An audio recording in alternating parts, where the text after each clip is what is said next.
Welcome to the seminar. You go ahead and introduce it here.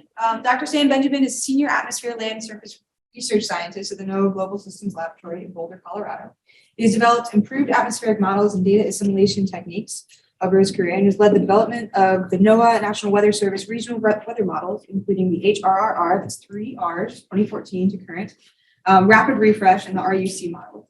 Stan earned his MS and PhD degrees in meteorology at Penn State University. Ladies and gentlemen, Stan Benjamin.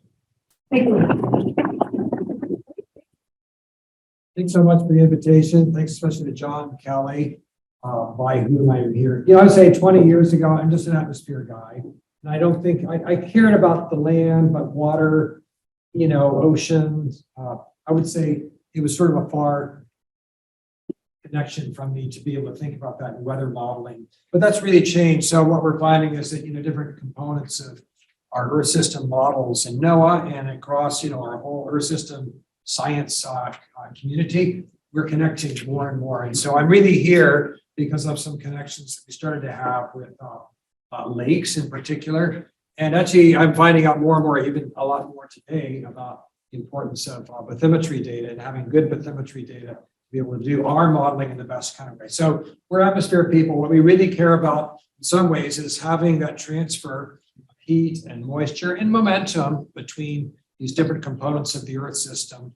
And so that's what I'm going to be talking about. So yeah, I'm a weather model guy. I work with the National Weather Service, and John and I have had some contact with that also. So I'll tell you more about that. But this application of the weather model has gotten pretty broad these days. So we're running this at 3 kilometers. So see if this little, yes, there we go. So this is an example about, you know, thunderstorm prediction here. It was actually a pretty good prediction for a bad event. It was a tornado in the Dallas-Fort Worth area a few years ago. And actually, this has been one key application. I'm glad we have this in the upper top here about having lake effect snow prediction. Now, that actually has been sort of the first application for which we realized, well, we really need better information about lakes, the Great Lakes, especially to be able to do a better job of that. It makes a big difference, certainly what the ice cover is, and also with the temperatures of the water. And a few degrees Kelvin can make an enormous difference in fluxes. So also though, this is actually another thunderstorm forecast. It's a wind gust.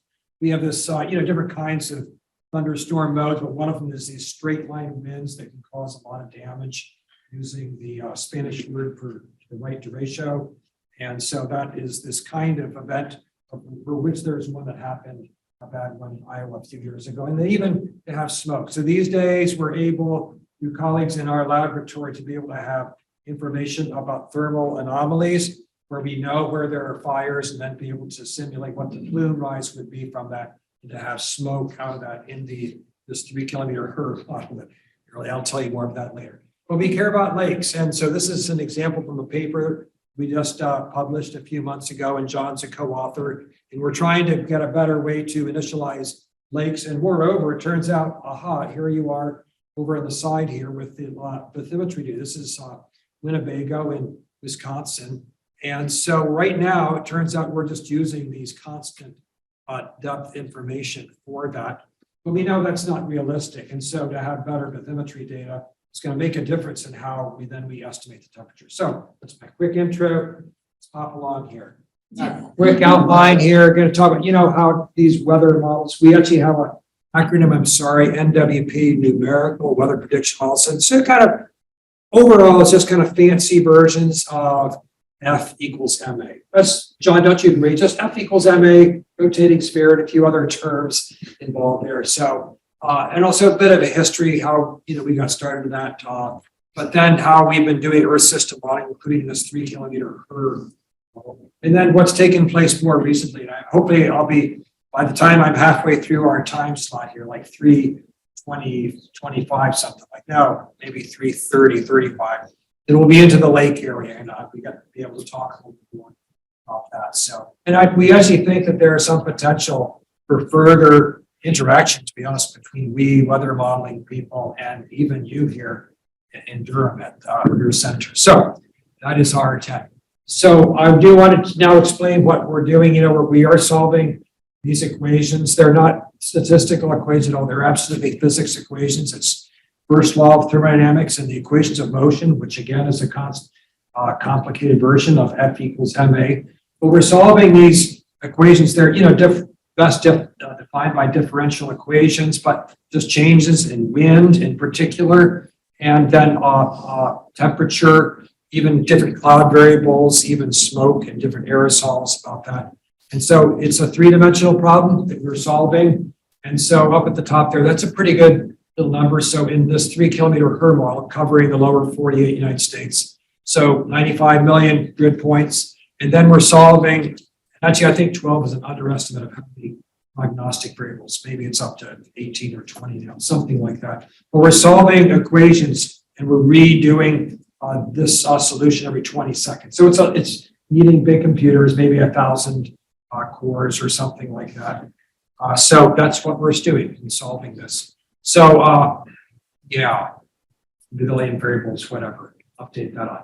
So we're solving these equations. It's just imagine again, like a screen door, you have your screen doors and imagine each of those intersections of little wires and then stack maybe 50 or 100 of those on top. And those are sort of like representation of these grid points at which we're solving these equations. How is that wind changing over the next 20 seconds? And, and then to be able to do that now at 3 kilometers now, well, how is that updraft going in that thunderstorm and the growth of that convection? Or maybe a winter storm, maybe it's a band coming off of a lake, for instance. So we're solving these variables: temperature, wind, water vapor, different kinds of hydrometeors of different phases of water.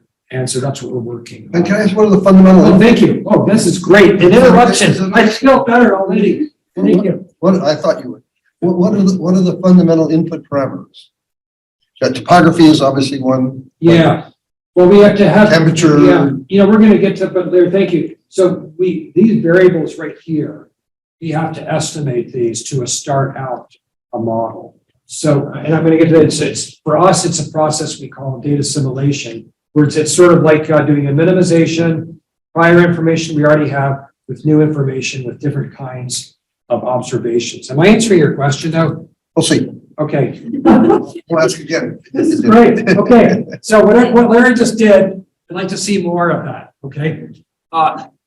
Radiation is critical, to be able to get radiation done right. So prediction of clouds, even actually being aerosols, the effects of that. So smoke forecast that I just spoke to you will also affect radiation to be able to get that right. And I think that actually is part of the input that we give to FVCOM running for the Great Lakes now.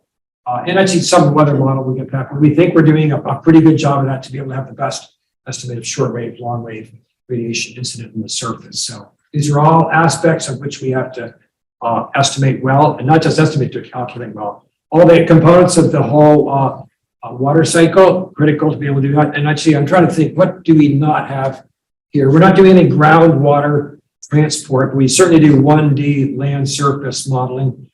So that's a pretty critical aspect. And so there's the water storage in oceans and so on. So we're looking to you, about all the coastal and ocean and lake information, to be able to give that back to us. It's probably a good place to just mention here now that this coupling between models, we're finding it's working out well with our Great Lakes colleagues to be able to do this on what we call loose coupling. So it's kind of an intermittent way. So every 6 hours, we're transferring information back and forth from the Great Lakes model into the HRRR model and back and forth, conversely, from the HRRR model to have the best information over the next 36 to 48 hours of radiation, obviously wind, temperature, and moisture to go to that. Okay, land surface is a big deal. So I went to Penn State. That's where John and I first knew each other.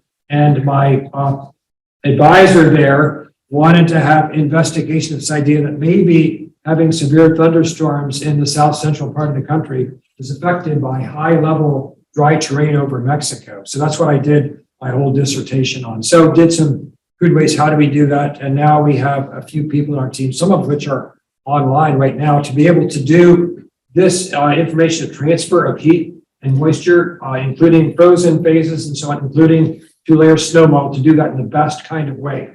This is another part of our lower surface to have the best fluxes, temperature and moisture from that. So that is part of what we do in our quote unquote weather models. And actually, this is sort of our bottom line. We want to have, information about the moisture and the heat fluxes. So the moisture fluxes, we have this funny name we call latent heat fluxes. So you can actually get the actual moisture in use in terms of watts per meter squared, and also the sensible would be the heat transfer back and forth. It could be negative. It could be going from the atmosphere, obviously going into the surface, and it could be back in the other direction. So having these fluxes is absolutely essential to be able to do that, and to do that in the most detailed way is critical. We need big computers, already mentioned that. Larry asked a question, what are our initial conditions or variables, and to be able to have different kinds of observations to be able to do that.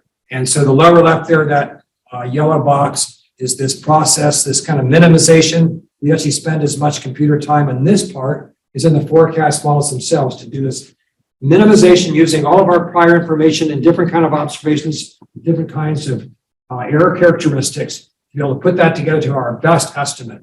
So with the HRRR model, we do that every hour, be able to estimate all these 95, whatever it was, 1 billion variables, different 12 to 20 variables, 100 million grid points, and so on, to be able to re-estimate what those values are. Okay, looks like the same kind of thing here. Yeah, we have observations. We need to, basically what we're trying to do with the data simulations, we're trying to estimate the forecast error. And for the HRRR model, it's a 1 hour forecast. We want to estimate what is the error of that 1 hour forecast in a 3-dimensional multi-variable kind of way. So then that information goes to all kinds of decision makers. I'll mention about that a little bit later on. So a few, I guess one colleague in particular at Boulder, but also a few other people around the world, we got asked to do, hey, a lot of the different science organizations around the world really got started 100 years ago, just over that, right? At the end of World War I, how can we cooperate better? So we start these organizations. One of them was the American Meteorological Society. So we had these special books. And so we were asked, okay, can you go back and look at the 100-year progress of forecasting? So you can find a 60-page part of a book that's online. So we did that, but let me go back to say here, really the history of doing actual computers to start to solve weather problems kind of started in the 1950s. And so I think I have a slide or two to quickly speak about that. This has been our history here of our looking at these hourly updated models. And so after I graduated from Penn State, I went out to Boulder, working for a lab there. And then I got somehow shanghaied into a group looking at bad aviation forecasts. And so the FAA and different airlines were saying, wow, our forecast for aviation is kind of lousy. We're wasting all kinds of fuel. This is actually coming out of the fuel crisis of the late 70s. If any of you are old enough, in fact, very few of you are, to be able to remember that. Larry, we're there. So exactly.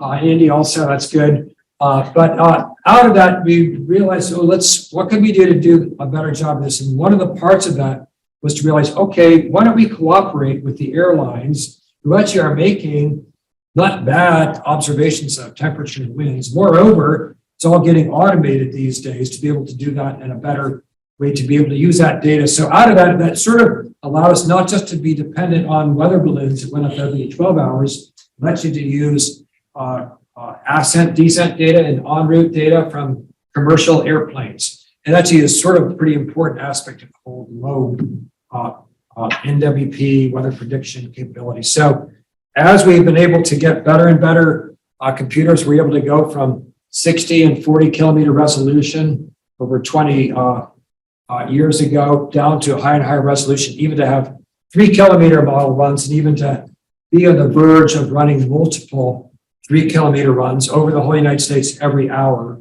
which then allows us to do a better job of probability prediction. So that's sort of what we are, the progress here, the history, these hourly updated models, including this now current HRRR model. So 3 kilometers is an important scale. because out of that, we're able to have a chance at seeing actual circulations within at least larger thunderstorms. So you might say a large thunderstorm might have a scale maybe 15 kilometers across, something like that. And so with a 3 kilometer resolution, okay, we've got, maybe 5 grid points here within that to be able to differentiate between updraft part of a storm, downdraft part of a storm, which then also allows us to be able to say, okay, is that storm maybe rotating, which then has completely different implications, obviously for tornado possibility or hail, so on and so forth. So that's an important value to be able to capture that with the model and have enough computer power to do that. Yeah, we'll keep on walking on here. So part of our history, that 100-year history, was to go back and say, okay, what's been going on with these storm scale models? And maybe, I guess that's what I'm calling this here, storm scale. I'm not going to go into what we call as non-hydrostatic, but basically it's at that point, you have to have a different set of equations where you're looking at accelerations in the vertical, but having a grid length less than 5 kilometers. So different groups around the world have been working toward the same kind of problem. And so we work with these people and different agencies around the world, which is fun and exciting. And here's the HRRR model right here, doing that, running, I guess, the last 8 years now. So now I'm finally defining it after having what I'm on my 15th slide. I didn't even tell you what the acronym was yet, but here it is. Barely had it correct. So the high resolution rapid refresh model. It's corny, but it kind of sticks in your head, the HRRR model. And so we run this over the lower 48 United States here, and even a separate one over Canada. Not Canada, Alaska is so dependent on aviation for its operations. So to be able to have a aviation prediction is important for people's safety to get from one place to another. Over here, one of the applications, I'll have another slide about this, but I think the first driver really was the second bullet here about aviation. We're trying to improve better aviation forecasts, both en route, but also near terminals. Severe weather, certainly, timescales, things change so quickly about that, and to have forecasts that are very 3, 6, 8, 10-hour forecasts, people can use that very well. Energy is a big new driver over the last 20 years, something like that. I'm an old person, so I can say, the last 20 years, that's pretty recent. So to have better prediction for both wind and solar energy is really critical. By the way, so critical that as the confidence grows in that, that is what allows the energy industry to start to try to dial down a little bit with carbon-based power, okay? And it was interesting talking about tidal prediction. So this is another aspect of that, and having the best prediction possible is critical. Hydrology, and including our colleagues with different aspects of this with the National Water Model. And I think that our coastal models use information coming out from rivers and so on. Yes. So the precipitation that drives the water model comes from the curve, at least over the first 2 days. Okay. Again, rapid updating. Well, we have errors in these models. So let's say we have a 12-hour forecast. We have some amount of error. This is just a nominal way of depicting this. But then if we have more recent information, then we can start to reinitialize the model and use our observations as best we can to re-estimate those initial conditions. And now, more often than not, we will usually have a better accurate forecast out several hours and 6-hour forecast and so on. So we actually do that on an hourly basis. This is just looking at upper level jet level wind errors here at 12 hours, 6 hours here from a real example. I think this is 20 years ago, but the same idea is true. So we can reduce those errors overall by bringing in the most recent observations. And to do that more frequently, if we have observations to use, we can do that. So let's hop on along here. Again, applications from the HRRR model and these hourly updated models in aviation and severe weather and renewable energy, and also with hydrology and general forecasting. Just an example of one of these straight line thunderstorm events. It's kind of a famous event. Why was it famous? It's famous because it caused damage in Washington, D.C., where our decision makers are. And so it turns out that the HRRR model was just kind of starting out at that point, made a good forecast. It was kind of unusual situation coming, over 18, 21 hour period across from the Midwest, across the Appalachians and hit, DC. And so these are trees down here. That's the White House in the background there. That got people's attention. And that was one of the reasons why 2 years later, we were able to get enough computer power allocated to get this running the National Weather Service. Air safety has gotten better over the years, and having better treatment to this from through the National Weather Service has been a critical part of that. So, for instance, we used to have, planes would actually crash because of running into these extreme differences in wind, and suddenly they would drop out of the sky. So we just haven't had any fatal accidents from this now. I think this is from a couple of years ago, probably 20. That's a great outcome of safety, and there's lots of other aspects. So that's part of what we do. In some ways, it's what you're doing too. We're going to have better bathymetric data for better marine forecasts, different kinds, including clearance, how to do that in the best kind of way. So in some ways, we're all this together, trying to have our best environmental predictions to be able to allow people to make better decisions of different kinds. This is actually one example here. We've been working more, as I mentioned, with the energy folks. So there are about maybe 18 different kind of energy producer consolidations across the country that have markets and selling of power within this. So there's an independent system operator in New England that kind of covers all of the power for ISO New England. I don't know, has anybody heard of that before? No. Okay. Well, this is one that's in the Midwest. It's called Southwest Power Pool, and they're using predictions.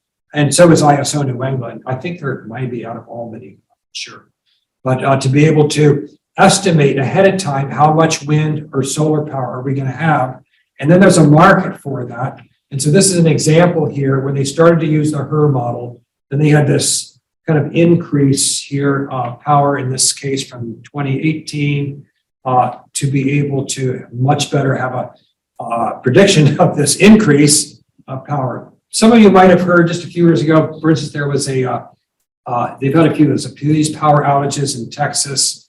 They've had reductions and even ice storms and so on. So getting this weather information right is really critical, because if they don't have this, then to have people lose power, I guess it loses confidence in our overall goal in reducing our use of carbon-based fuel for power.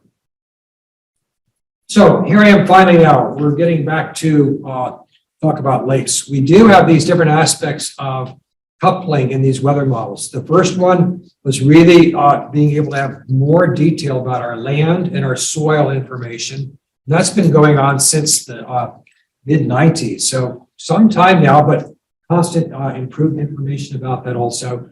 Better and better vegetation data to go along with that, which is critical. To have snow representation also, to be able to say, where do we have snow cover? How much do we have? And its effects also in temperature. And then to have information in sea ice, we just get it from different parts of NOAA who tell us, working with different agencies around the world, where is our sea ice cover? I mentioned about smoke. So we now have information about smoke and even where are the current fires taking place from satellite data. And then the second one that's outlined in the red box there is small lakes, to start to represent small lakes. So I'm going to talk about that a little bit, and then also larger lakes with our work with different parts of NOAA on the Great Lakes and having to represent the temperatures from these areas. So that's what I'm now going to go to in this different aspect. So one colleague in particular, I worked in my grad school, but a colleague whose picture I'll show you later on, Tanya Spernova, has joined our group and helped us and really a lot of NOAA and the university community better representing land surface data with different fluxes, with representation of vegetation, snow, ice, so on and so forth. So that has been a critical part for us to step into this area. And again, the goal here is to get these best estimates possible of temperature and moisture from the ground into the atmosphere. I just brought in a couple examples here. The data sets for different kinds of soil continue to improve. The one on the right was an old one that we were using for 20 years or something like that. And now we have more detailed information from kind of satellite X data. And you can see there's some weird state and country boundaries showing up there in the one on the right. And that's what we've been working with in the past. That data set, those data sets are getting better. Also vegetation data sets. The one on the left is the more recent one with a 1 kilometer resolution. In fact, it was this 1 kilometer vegetation data out of which we were able to get our estimate of the land. So we've done some work also in just trying to estimate and actually have our data simulation in the atmosphere affect the temperatures and the Durham moisture that we're using. So paper out about that also. So we're trying to do that in a way. We're also doing the same thing with lakes, which I will get to here shortly. Just skip this slide here, running a little bit behind. So we had different complaints from the National Weather Service offices who look at our models and say, okay, yep, the HRRR model or whatever is doing well, but we had these problems in certain places. And so these are places where we had specific complaints about too cold or too warm temperatures, depending on the time of year. And so it turns out they're all close to lakes. So it turns out that the lake information that we were using was not very good, especially in the spring and the summer. It's from the annual cycle. So we also had folks who were, I think some blue circles starting up there saying, wow, your lake effect snow predictions are not very good. Why is that? Can you make that better? And that actually then led to the start of this working with our Great Lakes NOAA lab people to improve that. So here's I guess our overall theme about trying to better model the temperatures and the ice information for both large and for small lakes. And actually, this is a good example here. So our colleague Eric James, who's online right now, put this in. So first of all, notice here, this is actually a crude estimate of the lake temperature for this particular case. But in fact, an upwelling event took place. And if you had winds, you could actually predict this, but we weren't using that at the time. But then we were able to see quite clearly that this change, this upwelling event was taking place. Moreover, we were then modeling Lake Winnebago here, the end of Green Bay, and having much better temperatures because now we're kind of using the weather to affect this 1D model and to have that evolve in a more appropriate way. And I'll show you what the alternative was before here. This is actually a good, okay, this is a happy slide here. And we're showing how now we're coupling the atmospheric model with the ocean. Do we call this an ocean forecast system? What's the O for here?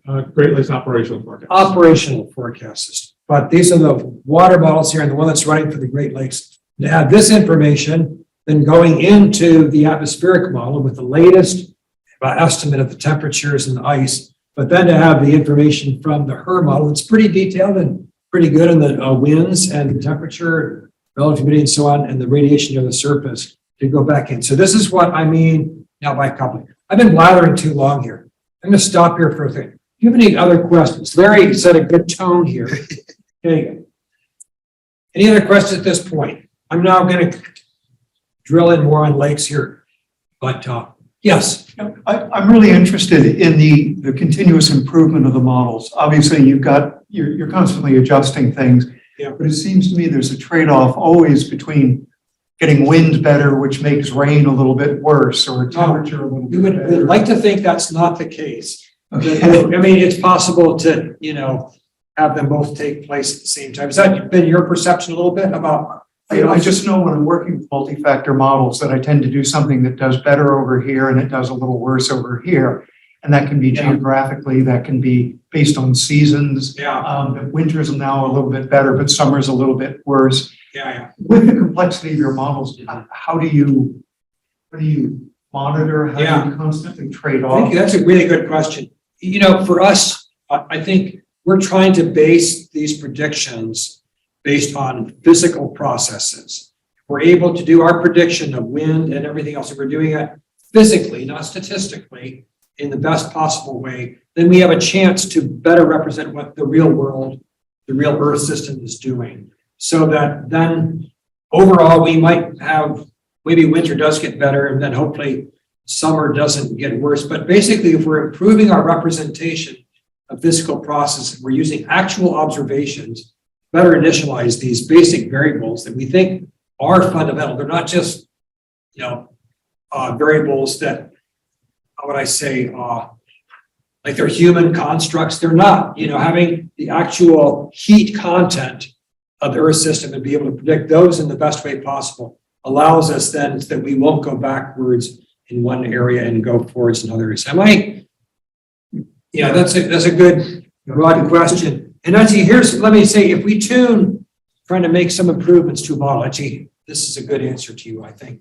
We start to try to make improvements, let's say how we have clouds in the representation, and we have some data set and it's over summer or something like that. We try to tune it rather than a physical basis, but we try to tune it to match what those observations were.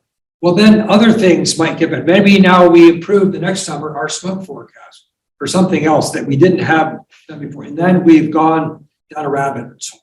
And we're in the danger of stepping backwards, even though we overfit a particular data set. Does that make sense? Yes. Yeah, okay, thank you. It's a great question.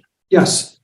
Just wondering, you mentioned that, and all your images are of the lower 48, and you mentioned there was a HRRR model for Alaska. Do those overlap? Or when we think about like operations, like planes flying to Alaska, is there a Canadian equivalent or something? Well, there's kind of a 13-kilometer model that sort of joins them all together. Okay. It's also being updated on an hourly basis.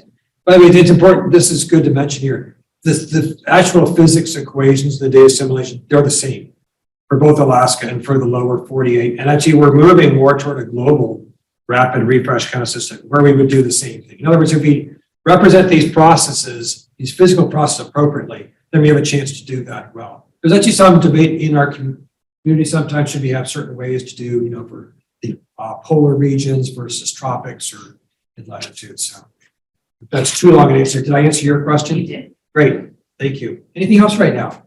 Yes. Just wondering, is there any sort of push to, I don't know, sully your nice physically based models with more and more machine learning? I come from a physically based model background myself, and it kind of scares me when people want to do lots of crazy deep learning models with 1 billion parameters. Yeah. What's your take on that? I think that's going to happen. Some of our ways that we do represent, I think I would say this, we already have processes in these models, even at 3 kilometers. There's lots of action that takes place below a 3 kilometer resolution. So we do these, different kind of measurements, and we try to estimate what these subgrid scale processes are doing.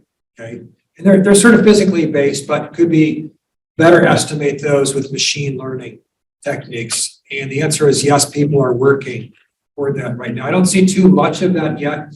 I would say though, if you have multiple models that are running at the same time, and so you have what we would call an ensemble-based approach, then how do we interpret that in the best kind of way for a specific application or problem, and to use machine learning for that kind of post-processing? People are already doing that. Actually, there's a lot of private companies who take weather service information now and starting to move down that road. I think it's possible. There are some people who are bypassing this whole use of F equals MA to try to even do global model prediction using pure machine learning. So there is consideration of that within the Earth system community. Thank you. Anything else? Yes. I might miss several contents and Englishes. I just wonder what kind of data simulation technique exactly you are using. Can you speak a little louder? I'm sorry. So what kind of data simulation techniques you are using? Maybe 3D bar, 4D bar. Oh, it's kind of an ensemble 30 bar. So yeah. So we kind of use an ensemble to be able to get, I didn't go into that. Thank you for knowing about that aspect. Yeah, so we're, when we have these observations, we have to know how might they be correlated with the possible forecast here. So what your friend back here is asking about is how do we do that? How do we make this spatial interpolation in the best way? And if we have different forecast models, which are they're about right, but then we can see a correlation that is weather appropriate with that particular weather at that particular time. And so that's the answer to your question. It's an ensemble 45. It's not the most expensive one. But it's not going backward and forward in time. Thank you very much. Sure. Anything else? These are good questions. Thank you. All right, let's talk more about lakes. Okay, so I mentioned before we had these complaints from the Weather Service. We had a colleague who did a study just looking at different stations to look at how bad were the 1 hour HRRR forecasts. And so the ones that are circled in red up there in northern, they were the worst stations. These are atmospheric stations, they're airports, but they happen to all be at airports close to lakes. So we had a problem there. And I think the next slide is going to, yes, hooray. This is the way that lake temperatures were being estimated in the Weather Service. It's a little bit ugly, but basically it was taking deep bodies of water and using temperatures from those. They might even be estimated, right? And then linearly interpolating. That's so ugly. You understand it's a bathymetry issue. So obviously, the way in which it changes is much different with even a shallow lake, 6 meter deep lake versus a 30 meter versus, the Great Lakes and so on and so forth. But that information was there. So what we were always having at the bottom there, too cold in the spring and summer, the shallower lakes especially, but not much dependence. As it says, no dependence in lake depth. There is some dependence in lake depth there, but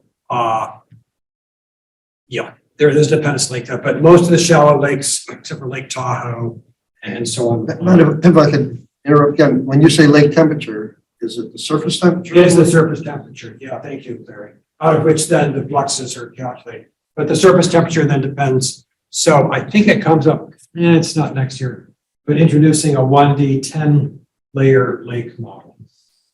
Okay, so this, John and other people in our group here, we worked on to go back and use observations to look at temperatures of lakes, what we were getting before from these estimates from the deep bodies of water versus being able to do what we call the cycling, where we would actually then just run these 1D lake models, but every grid point, and then there being the fluxes then are going in based on pretty good weather information. And then out of that, then the lakes actually evolve to temperatures that we were hoping were pretty accurate. We thought they were accurate. We could see the general rate of things happening, but with the help of John and other colleagues here, including in Ann Arbor at the Great Lakes office, we were able to show that, yes, we actually were doing a better job looking at this over the 2019 season. So do you see what I've done here? This is actually the red line here was the estimate we were using before, interpolated from the ocean sea surface temperatures. It's too cold. This is actually one season here going from April 1st through the summer and then getting colder. And then we also had some data from satellite data that some people in NASA that John knew about, be able to get that data too. And then we had the HRRR estimates here, and you can see they're warmer because they're kind of then being driven by the actual real weather. And so that was our study to be able to see, are we doing the right thing? And what we found is we are doing a good thing. It doesn't mean it couldn't be better, and actually including with better bathymetry data, but it was a good direction to go on. So this is, we're able to, one of the climate models had, full on 1D lake model. You may know these people. I think it was from Ostetler at NCAR 30 years ago, maybe not. So anyway, but people who are doing this, you have a question, don't you? Yeah. No. So for the lake model you're using now versus before, what real data was getting put in? You mentioned satellite data. Is that the only? You mean for the lake temperature? Well, it's interesting what the most important thing is we're letting the atmosphere then is accurate. We're not directly using either buoy, data or satellite data for the lakes at this point. Okay, so we're letting it being driven by the atmospheric conditions. So you're just modeling water getting heated up. That's right. And so, but we're finding that actually is way better than what we're doing. Does that make sense? Yeah, were you using any, Again, were you using any observations before at all? You're just interpolating across? well, yeah, it was, US, well, right? I think there are some observations going to the deep, the Great Lakes and ocean conditions for the sea surface temperature And then you- estimates. That was where the interpolation was Yep. coming from? Thank you. So Stan, I can just get this clear. Are you saying that if I wanted to know what the temperature of the surface of a lake was, I would assume that I'd look at a satellite image. Is that not high enough resolution for you? Yeah, you want to speak to this at all? Because I hate to say that bathymetry isn't important. But if what's driving it is the surface temperature, why isn't a satellite image? Because many times, of course, you would have cloud cover and you wouldn't be able to have lake surface temperatures. And also the resolution of the satellite passes would pick up all the lakes that Stan needs in the numerical model. So cloud cover issue, plus the spatial scale sufficient with the. The little lakes, satellite. sometimes there's contamination with the shore. Yeah. And so that makes it pretty ugly there. So at 3 kilometers, we've got 1,800 lakes in of the lower 48 in southern Canada, by the way. Yeah.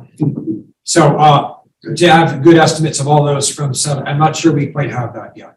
No, that was a good point. Yeah, when you looked at the images from the satellite, it would have land contamination often. You get down to even smaller lakes, so you couldn't trust the pixels. It'd be hard to determine what actually valid. Trust in bathymetry more. And that's we'll get into the details. Okay. Yeah. So it's like an average one depth for a lake, is that sort of? Well, I'll tell you what's happening. Well, when we use this model, Andy, then it's the whole 10-layer structure is going to evolve over time. And so that means that, the deeper layers are not going to move as quickly. So it's not a uniform shifting back and forth. So that means then, let's say in a windy regime, atmospheric windy regime, then you might have more dynamic mixing that might take place. So you might have then, this model will then start to mix more over that period, at least cause, like a 1-day upwelling. It could, something like that to take place. Am I answering your question? I was starting to get a sense of the sort of scale of the bathymetry needs. Yeah, we're getting really close. So, okay, bathymetry, I'm going to skip over that. Okay, yep, we did all this testing, these different lakes. That's great. We got 12 lakes, definitely better. 6 didn't seem to make much difference. 1, for whatever reason, Lake Pontchartrain by Louisiana, maybe a little bit worse. I'm using this 1D modeling, but okay, this is now what we are using right now for lake depth information in our lake information that goes into the HRRR model. And I don't think there's anything better than this right now. So with the exception of Lake Champlain, and I think this is Manitoba up here, we have some variable bathymetry data, but no one else. We just have one depth, and that's it.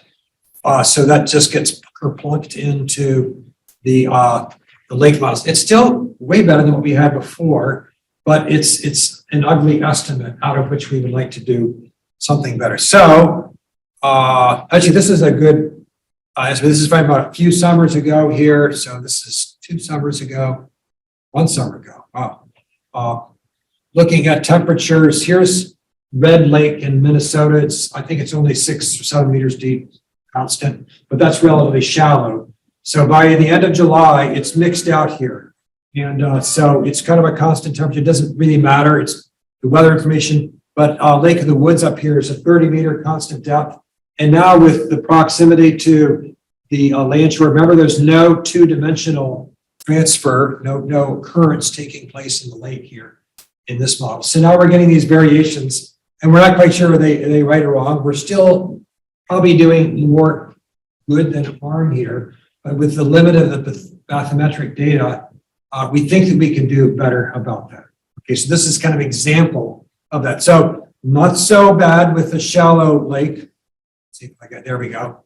But more problems with a little bit deeper lake, get it a few tens of meters. Okay, so there's this whole project then, some of our colleagues in University of Michigan, but also John and I have been involved in that, including our colleagues. I'm going to call it two. So here's Tanya Smirnova and here's Eric James, have been particularly important in working from our group in having this use of the lake model within the HRRR model. So our colleagues from Michigan got this way of estimating, and this is our colleague now that John knows well, Bahram Kazai from National Ocean Service. I don't know if he's online here.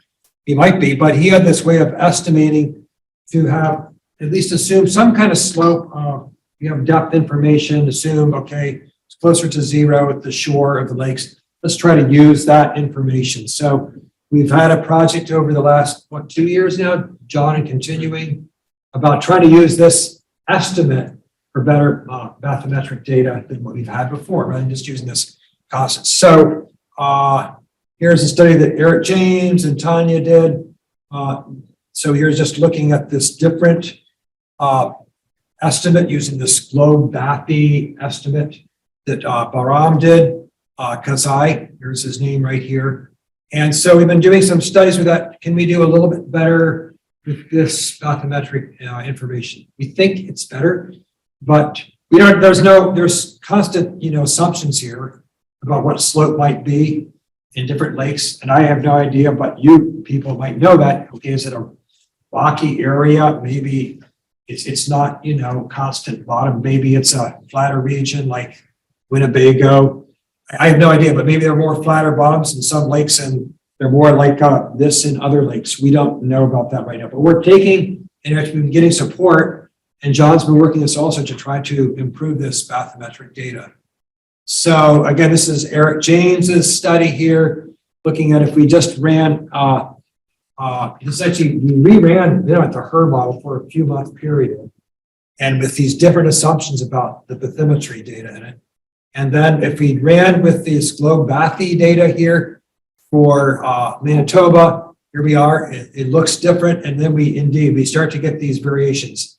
And I think you can understand what that would cause it. If it's shallower, then it's going to respond more quickly to the weather information. So we might start to have more variation over the depth. Now, also keep in mind, there's no horizontal transport at this point in time. The lake well, but we're working on this kind of thing. There's just an estimate, or some of the lakes, again, one of our other colleagues at Michigan, even SB working with Drew Goldwald, is kind of the leader of this group here. I have these estimates of different kinds of bathymetry for these different lakes. So Troy and Drew and Eamon have been working this with John. So we have some buoy data for some of these lakes. Not too many of them, but we have some of them. And so we're doing this is part of our inner comparison that John and the Michigan people are more central, but we are working with this also. Just one estimate here from your nearby, is it Sebago? Yes, in Maine. Okay, in Maine, right. So looking at these MODIS estimates, which are way different, by the way, this maybe is a partial answer to your question. The MODIS estimates we're not quite so sure about that. And you can see that compared to the buoy. Okay.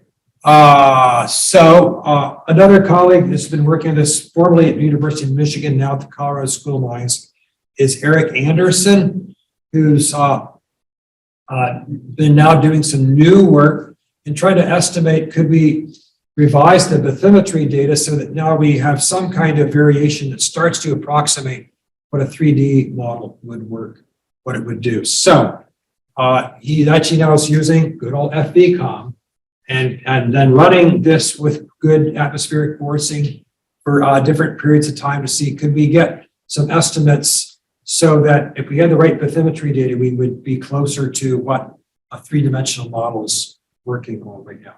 Again, this is kind of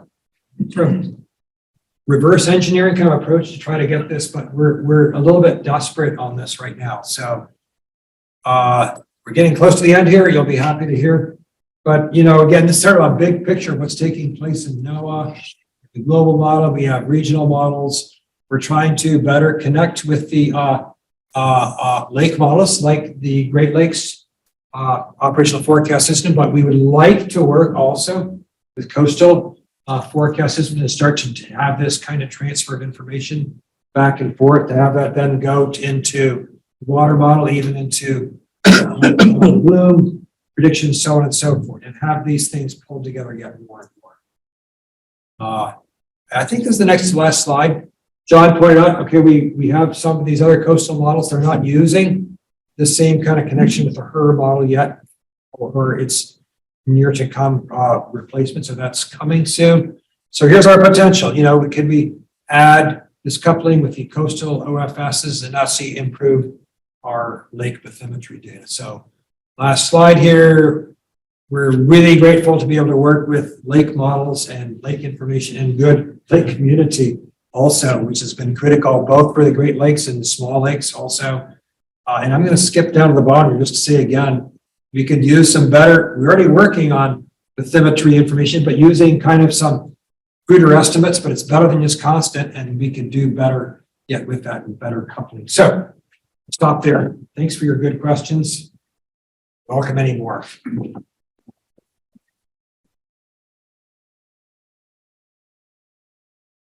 And does the Great Lakes Operational Forecast System use bathymetry in? They do. They have some. It's not, and it's probably, I'm going to guess it's adequate, but John, what would you? Yeah, some of the, since we haven't surveyed in much in the Great Lakes except for this last summer. So there's places there, the bathymetry, we really don't, it looks very old. And then working with my colleagues at Plural, they don't really trust it. And we've gone through and cleaned up a lot of it, actually going back to the model charts to really verify if the graded bathymetry is correct or not. That's probably still the gold standard looking at the charts. So it's in some places we get in, we had to study Duluth Harbor, and they go up to the St. Louis River to see whether we improve the forecast in the port. And there was hardly anything in that river accurate. I think Andy might be the last person who went up there to do the survey. It was accurate when I surveyed it, I promise. But it's the entire. so yeah, it's just a lot of problems you don't have. And when you said you have 1 point per lake, is that, it's not a model resolution issue because. Not for the Great Lakes. No, the other lakes. The small lakes, with a couple exceptions, yes, we just have one. And is that because nobody has collected bathymetry in those small lakes? Full stop? Is that, it looks like it. It looks like it. So how big a lake does it take to matter, right? There's lots of lakes. Yeah. I mean, is there a size below which it's insignificant, or, I mean, Yeah, I know. nothing's totally insignificant, but But would be I'm the just gonna guess size that here, you're 50 square kilometers or something like that. I'm just gonna make a wild guess. We're down to 10, you know, so we have single grid point lakes here in the HRRR model, so that could be down to 10. I don't think we need it there right now. But I would say 100 square kilometers or 50, you know, that's the size of a lake where it would matter. I think At this point, right now, but you're driving the certain amount of 1 kilometer or less. then you might need something better. And even, Those are great questions. I mean, I think that this connection now with atmosphere and ocean and lake modeling is obviously increasing. And so that is sort of our. Some percentage of these lakes are going to be shallow, very shallow. I know those have a less of a impact, if you're saying, because they're not as variable. But I would think with LiDAR you can quickly cover the shallow lakes, you know, those that you can get LiDAR bathymetry from. You have an answer. When you have this one depth measurement in the small lakes that you have now, where does that come from? some of this global database, where that I'm not sure where the original source is. I think there's a lot more information, but it's like a lot of work to get out. And so Yeah. there's a lot of USGS temperature gauges that digging them and getting them so you can actually use them. There's probably other data besides the movies. But again, it's a lot of work to get it, and there are probably at least better estimates of depths for a lot of lakes. But again, they're probably like published in some paper or they're in a Yeah, that's, yeah, we found, Army Corps table somewhere or something like that. It's a lot of work to get it, but I think we probably have significantly more data that's a great, reported. yeah, we spent a lot of time trying to find the observing, locations of USGS and state agencies and volunteer monitoring groups. And, the variety of sensors, their locations, some are on their piers, some are at Yeah. navigational aids, all different depths. They don't know where they are. They don't know the depth. So it's a real, there's no consistent, very lack of consistency across the different observing networks that we found because we started to try to locate all these things. Just ask the local fishermen. question in the back. Yeah, I was just wondering, I can imagine for intermediate sized lakes that the shape of the lake might matter. Yeah, Has anybody looked into that? yeah, I think that is a good point.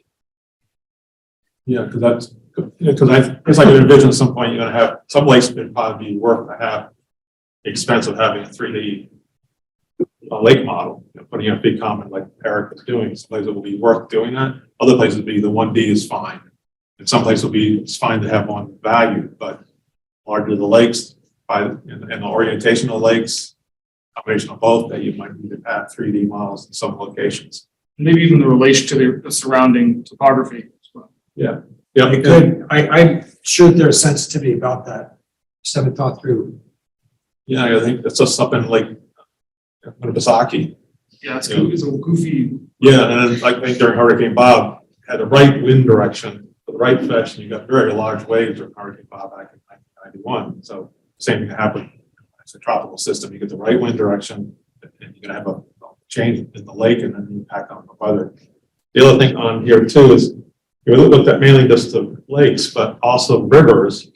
You can see that in the Connecticut River, in different times of year, it will have fog formation in that valley with the effect of the water temperature of the Connecticut River, and that has huge impact on aviation and on surface transportation. So you got to get that temperature right to get the visibility right in the HRRR model. So that's where, rivers are becoming even more important to get that water temperature. Yeah. By the way, we have areas in rivers that are 3 kilometers, so it's, they're being treated as lakes. And I don't mean dammed rivers, I mean actual flowing rivers. But even there, we're probably doing better by doing this approach than having our estimate from SSTs right now. That's a great question, though, or not point about, fog formation is a pretty big deal also. As you know, that we have these multi-depth traffic incidents happen several times a year. One lake with 1,000 islands in it. A lake that doesn't. Yeah, yeah, okay. Actually, is there any way, Will, should we see if there's any questions on from Zoom? Or No are you gonna read? Okay. But if anyone does have. Thank you. They can type in and I can read it back to you. All right, anything else? You guys have an awesome audience. Good questions. That's even awesome. I knew I would learn so much being here today, and I'll pass this on back to colleagues, and some of them have watched this interaction here, so thank you again.